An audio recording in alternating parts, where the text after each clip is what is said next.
Hi, it's Jacqueline Renee, and I wanted to share with you today the story of how I went from cubicle chick to girl boss.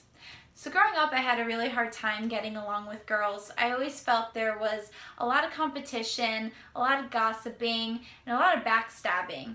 Not to mention during high school, I also had a really hard time academically. It was a miracle that I even graduated, and another miracle that I made it to college. I went to college hoping to pursue a degree in business, and I actually failed out of business school. So the rest of my time in college was spent trying to take any course I could where I could just graduate within those 4 years. I was eating terribly, gained the freshman 15. I was drinking Diet Coke all day, every day, eating cookies and pizza for most meals, and don't even get me started on the binge drinking. We've all been there.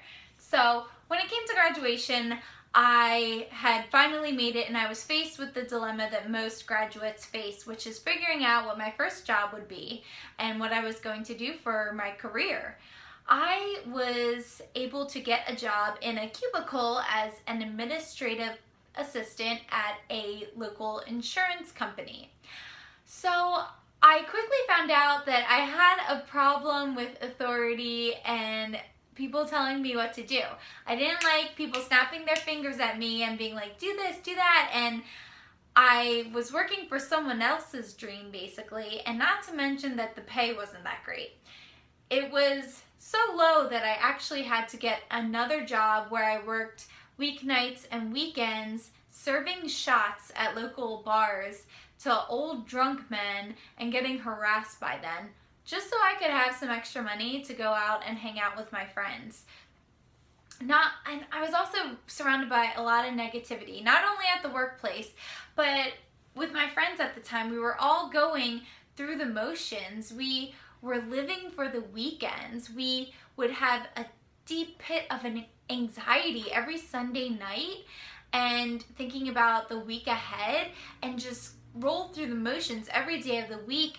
And then come Friday, you would be running home to grab a drink to let a load off, and you would binge drink the whole weekend just to forget the week that you had previously, just to do it all over again and get that same pit in your stomach every Sunday night.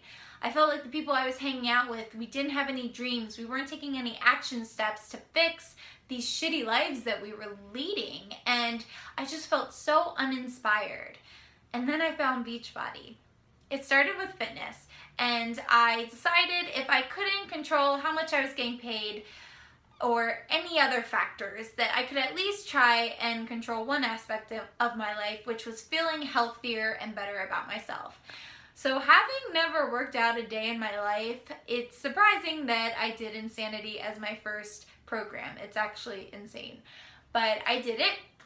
And I didn't really hone in on the nutrition aspect. I was still going out drinking, binge eating, all of that great stuff. So I didn't really see too many results from it. But once I decided I wanted to commit to the whole lifestyle of getting healthy and fit, I signed up as a coach with Beachbody and got Shakeology, which is their superfood nutrient shake. And I also got the workout program Turbo Fire. So I fell in love with Turbo Fire. It is my soulmate workout, and Shakeology helped me immensely with my cravings, with helping me lose that freshman 15 and getting a lot of my nutrition in check.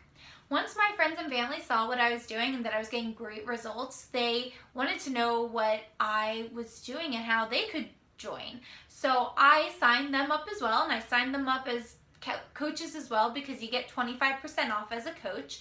So right off the bat, I signed up 2 coaches. That was my best friend and my sister. And my coach that I had signed up with through Beachbody had seen something in me that I hadn't seen in myself yet, which was the potential of what I could do with this opportunity. I already had the passion to help others by signing up my friends and family and seeing them get great results. I loved the products, and I was having a lot of fun doing it. It turned out that year he had an extra ticket to a Success Club trip that Beachbody was holding in Disney World, and he took a chance and invited me as his guest. I had a total pit in my stomach asking my boss for the time off. I already only had a few vacation days as it was, so asking for that time off gave me major anxiety. I thought I was gonna puke, but I did it, and I was able to get a few days off to go on this trip. And when I went there, it was seriously the happiest place on earth. And I'm not just saying that because it was Disney World. It was because it was the first time in my life where I was surrounded by people who believed in me and knew that I could do whatever I put my mind to. These were strangers, and some of my closest friends and family didn't even believe in me, but these people did. And I just saw all the enormous growth that these people had with this opportunity, and the tremendous amount of money they were earning, and the transformations they were having. I was hooked. I was just like, this is so positive. This is so amazing. And I left that trip knowing that I would never be the same, and knowing that I was going to start to put my dreams first. So I went back and I started actively working on my coaching business. In the morning, I would wake up early and work on my business. I would do it on bathroom breaks at my job. I would do it on lunch breaks and after work. And I was addicted. It was almost like I didn't feel like I had to do it. It was the one positive thing in my life, so it honestly brought me joy to work on my Beachbody business, especially while I was stuck in that shitty 9-to-5 cubicle job. The cubicle life got so bad that I actually had to quit my insurance job, and luckily my father is an entrepreneur, and I was able to work for him for a few years while I was still working on my Beachbody business.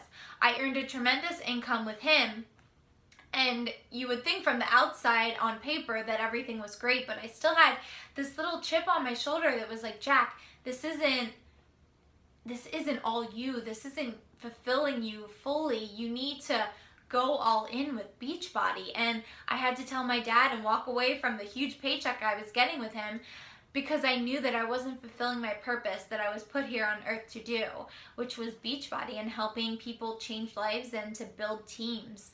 And thankfully, he was very supportive, and so since then, I became a full-time Beachbody coach.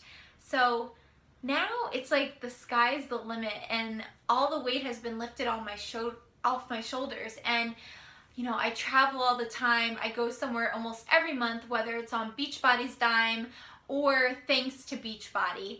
I have no limits to what I know I can do and what I think my team can do.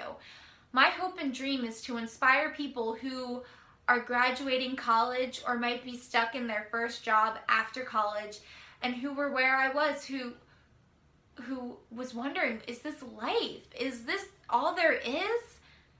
Like, this can't be it. You can't just walk through life living for the weekends. That's not living, that's dying. And my hopes and dreams are to inspire people enough and to empower them enough that they know this is possible for them too, because I was there. I did the high school thing. I did the college graduate. I did the 9-to-5, and it sucked. And I was not fulfilled building someone else's dream and not having a say in how my life would pan out.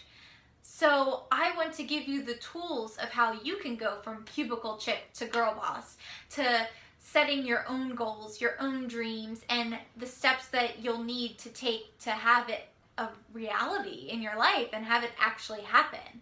Because life is not meant to be lived behind a cubicle and on someone else's timeline. You should decide what your success is, and you should decide how much you make and how much you get to travel and how much vacation you get. So I want to share with you my top tips of how to go from cubicle chick to girl boss.